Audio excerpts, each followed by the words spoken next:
नमस्कार, मैं अंजलि मिश्रा और स्वागत है आपका हमारे चैनल में। पैगंबर की टिप्पणी पंक्ति और उसके बाद से विध्वंस में एक और महत्वपूर्ण जो अपडेट है वो आई है। जमीयत उलेमाए हिंद ने उत्तर प्रदेश राज्य के निर्देश देने की मांग करते हुए उन्होंने सुप्रीम कोर्ट का रुख किया है ताकि यह सुनिश्चित किया जा सके कि राज्य में उचित प्रक्रिया का पालन किए बिना कोई और विध्वंस ना किया जाए। यानी यहाँ पर बुलडोजर की कार्रवाई की बात की जा रही है। आवेदन ने उत्तर प्रदेश राज्य द्वारा अधिनियमित कानून और नगर पालिका कानूनों के उल्लंघन में कथित रूप से ध्वस्त किए गए घरों के लिए जिम्मेदार अधिकारियों के खिलाफ कार्रवाई करने के निर्देश जो है वो मांगे हैं।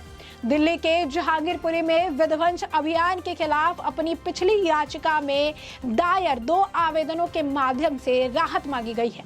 कोर्ट ने 21 अप्रैल को दंगा प्रभावित जहांगीरपुरी इलाके में उत्तरी दिल्ली नगर निगम यानी एमसीडी द्वारा शुरू किए गए विध्वंस अभियान के खिलाफ नोटिस जारी किया था और यथास्थिति बनाए रखने के अधिवक्ता कबीर दीक्षित और सराम नावेद के माध्यम से दायर आवेदन में उत्तर प्रदेश राज्य को निर्देश देने की मांग की गई थी कि अतिरिक्त कानूनी जो दंडात्मक उपाय है उनके रूप में किसी भी आपराधिक कार्रवाई से किसी भी आरोपी का आवासीय या फिर जो संपत्ति है उसके खिलाफ कानपुर जिले में भी कोई प्रभावित कार्रवाई नहीं की जाए। तो आप देख सकते हैं जिस तरीके से बुलडोजर द्वारा कार्रवाई हो रही है, इससे जमीयत उलेमाए हिंद जो है सुप्रीम कोर्ट का रुख करती नजर आ रही है, क्योंकि उसने अंदर पता नहीं किया लेकिन एक डर जो है वो देखने के लिए मिल रहा है। और ये पहली बार नहीं है, जैसे कि हमने आपको बताया कि जहांगीरपुरी में जिस तरीके से जो बुलडोजर द्वारा कार्रवाई हुई थी उस वक्त भी इसी तरीके से सुप्रीम कोर्ट का रुख करते नजर आए थे, इस कार्रवाई को गलत बताया था। एक बार फिर से दंगाइयों के साथ खड़े नजर आ रहे हैं। आवेदन में कहा गया कि कुछ दिनों पहले 2 राजनीतिक नेताओं द्वारा कुछ आपत्तिजनक और टिप्पणी की गई थी जिसमें देश के कई हिस्सों में सांप्रदायिक तनाव पैदा हो गया था। 2 राजनीतिक नेताओं की टिप्पणी के बाद विरोध में कानपुर जिले में लोगों के एक समूह द्वारा बंद का आह्वान किया गया था। आगे कहा गया कि विरोध के दिन हिंदू और मुस्लिम धार्मिक समुदाय के बीच हाथापाई हुई और दोनों समुदायों के बीच पथराव देखने के लिए मिला था। तो ये जो है इस वक्त आपको बता दें कि ये आवेदन में उनको मेंशन किया गया था। यहाँ पर तकलीफ यही है कि बुलडोजर द्वारा कार्रवाई नहीं होनी चाहिए।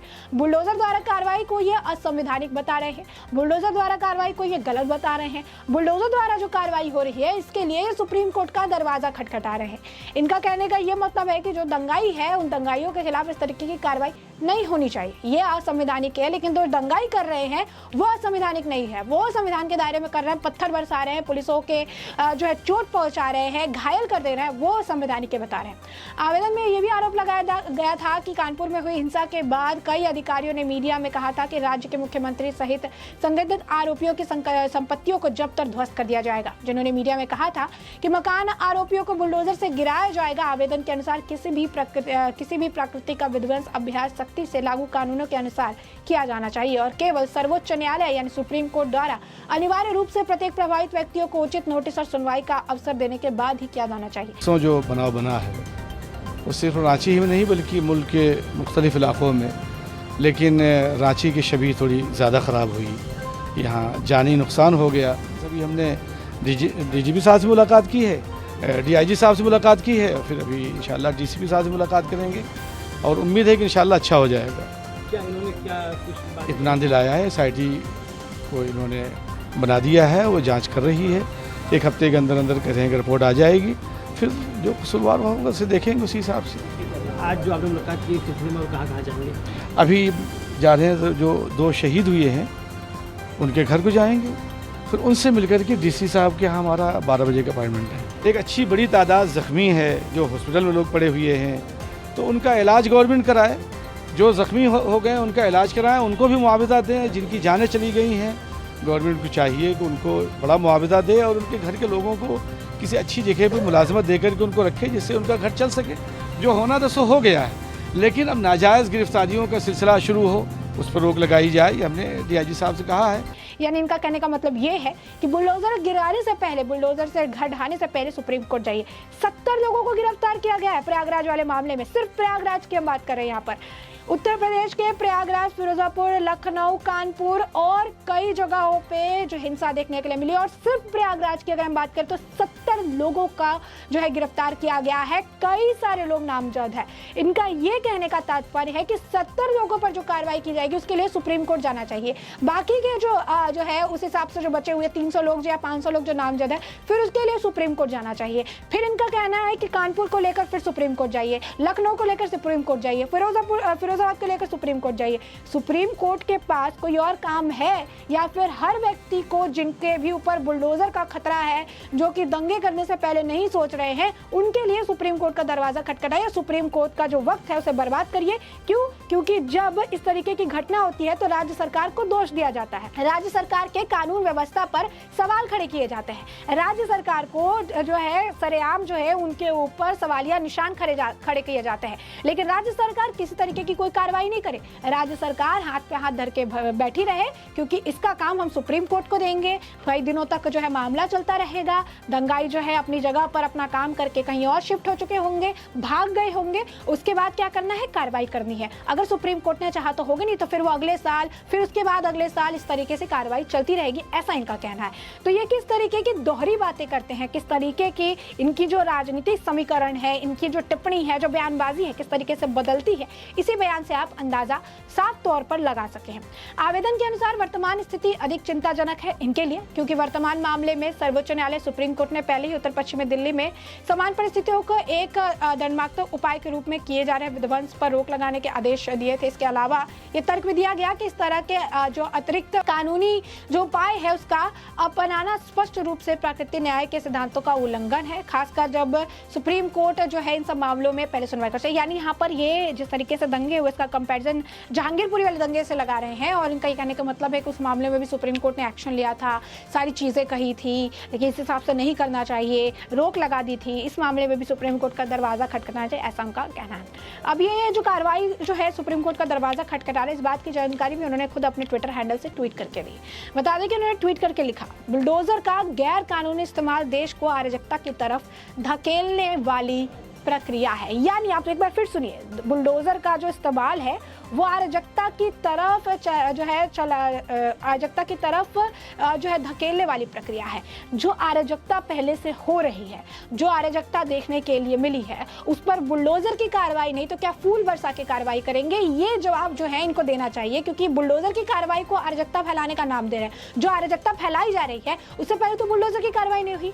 कानपुर में तो इस तरीके से देखने के लिए नहीं मिला, लखनऊ में तो इस तरीके से बेकसूरों को जिस तादाद में लोग सड़कों पर निकल के आए थे, क्या सभी लोगों के बुलडोजर से घर गिराए गए थे? क्या सभी लोगों पर एक्शन देखने के लिए मिला था? एक समुदाय का रास्ते में उतर कर आना, इस तरीके से नमाज पढ़ने के बाद, एक धार्मिक काम करने के बाद इस तरीके से पथराव करना, सभी के ऊपर कार्रवाई हुई थी, जिसको आज अराजकता का नाम दे रहे हैं। ये कह रहे हैं कि बुलडोजर की प्रक्रिया अराजकता को जो है वो बढ़ावा देती है, तो फिर अराजकता को कम करने के लिए किस चीज का इस्तेमाल करना चाहिए? फूल बरसाना चाहिए, अगरबत्ती जलाना चाहिए, क्या करना चाहिए? इनसे इनको जो है इस बात का इनको जवाब देना चाहिए। उन्होंने आगे लिखा कि इलाहाबाद के जावेद अहमद जैसे लोग इस देश के नागरिक हैं, उनके साथ विदेशी शत्रुओं जैसा व्यवहार करना अत्यंत दुखद है। शत्रुओं जैसा व्यवहार करना दुखद है, जो अपने ही देश में रहकर अपने ही देश की, अपने ही राज्य की, अपने ही लोगों की प्रॉपर्टी को डैमेज कर रहे हैं, अपने ही प्रशासन पर पथराव कर रहे हैं, अपने ही लोगों का खून बहा रहे हैं। वो देश के मित्र हुए या शत्रु?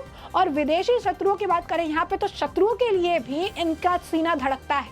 बहुत दिनों के पहले की बात नहीं है जब कश्मीर के मामले में किस तरीके से बयानबाजी की जा रही थी, उस वक्त भी पूरे देश ने देखा था कि एक व्यक्ति जो टेररिस्ट है, जिसको सजा मिली है, उसके लिए भी एक के बाद 1000 ट्वीट किए गए थे। अब इस तरीके से अब ये अपने पे आने के बाद ये कहने लगते हैं विदेशी शत्रुओं जैसा व्यवहार नहीं करना चाहिए।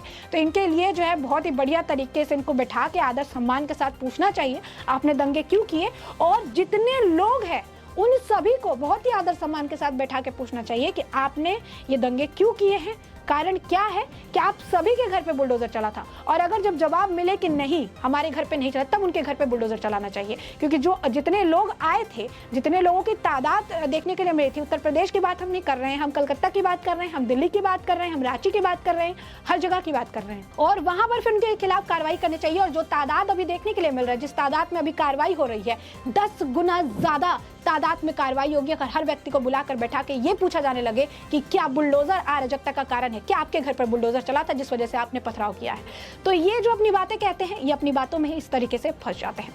वहीं आपको बता दें कल ही की बात है, जो ये मौलाना है जो ये बड़ी बातें कह रहे हैं, जो दंगाइयों का साथ दे रहे हैं, कल ही की बात है कि उन्होंने किस तरीके के भड़काऊ बयान दिए हैं, जरा एक आप भी सुनिए इस पे क्या कहा है उन्होंने। जमीयत उलेमाए हिंद के राष्ट्रीय महासचिव मौलाना हकीमुद्दीन कासमी ने देशव्यापी प्रदर्शन को लेकर बयान जारी किया था। बता दें कि पुलिस की कार्रवाई को पुलिसिया हिंसा उन्होंने कहा था कि नियंत्रण जो है, स्थिति पर नियंत्रण पाने के लिए पुलिस की असफलता ने जलती आग पर घी डालने का काम किया है, यानी पुलिस की कार्रवाई को जलती आग में घी डालने का नाम इन्होंने दिया है। जमीयत उलेमाए हिंद के राष्ट्रीय महासचिव मौलाना हकीमुद्दीन कासमी ने कहा था कि पैगंबर मोहम्मद साहब के अपमान के विरुद्ध हुई देशव्यापी प्रदर्शन पर पुलिस हिंसा को स्थिति का नियंत्रण पाने में असफलता से जलती आग पर घी डालने का काम किया। उन्होंने जो है इस तरीके की बयान दी। अब आप ही डिसाइड कर लीजिए कि इस तरीके की बयानबाजी करने वाला ये व्यक्ति जो पुलिस कार्रवाई को आग में घी डालने की बात कर रहा है, आज वो सुप्रीम कोर्ट जाने के लिए तैयार है उन दंगाइयों को बचाने के लिए जिन्होंने उन्हीं बेकसूर पुलिस को जो लहूलुहान कर दिया था। अब ऐसे में हमने आपको ये पूरा मामला बड़े विस्तार से बता दिया है। इस मामले पर जो आपकी राय हो उसे हमें कमेंट सेक्शन में कमेंट करके जरूर साझा करें।